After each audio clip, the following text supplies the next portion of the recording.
கர்த்தருடைய பரிசுத்த நாமத்திற்கு மகிமை உண்டாவதாக. 2 சாமுவேல் 7ஆம் அதிகாரம் 29வது வசனம்.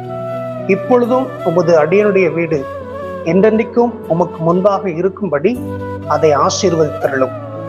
கர்த்தரான ஆண்டவராகிய தேவரீர் அதை சொன்னீர். உம்முடைய ஆசீர்வாதத்தினாலே உமது அடியனுடைய வீடு என்றென்றைக்கும் ஆசீர்வதிக்கப்பட்டிருப்பதாக என்றார். தெய்வ பிள்ளைகளை, இந்த உலகத்துல நம்முடைய வீடு ஆசீர்வாதமாக இருக்க வேண்டுமானால், நமக்கு ஒரு வீடு வேண்டுமானால் ஆண்டவராகிய தேவ சமூகத்திலே ஜெபம் செய்ய வேண்டும். தாவீது இப்படியாக சொல்லுகிறார், உமது அடியனுடைய வீடு என்றென்றைக்கும் ஆசீர்வதிக்கப்பட்டிருக்க வேண்டும். ஆசீர்வதிக்கப்பட்டிருக்க வேண்டுமானால் என்னுடைய வீடு உமக்கு முன்பாக இருக்க வேண்டும் ஆண்டவரே என்று சொல். தேவ பிள்ளைகள், இன்றைக்கு வீடு இல்லாமல் வேதனைப்பட்டு கொண்டிருக்கிறோம்.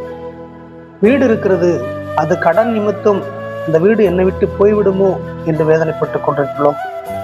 அல்லது எனக்கு சொந்த வீடு இருக்கிறது, சமாதானம் இல்லை, சந்தோஷம் இல்லை, வீட்டுக்குள்ள ஆரோக்கியம் இல்லை, வீட்டுக்குள்ள ஒருவருக்கு ஒரு ஒற்றுமை இல்லை என்று சொல்லி கலங்கி கொண்டிருக்கிறீர்களோ?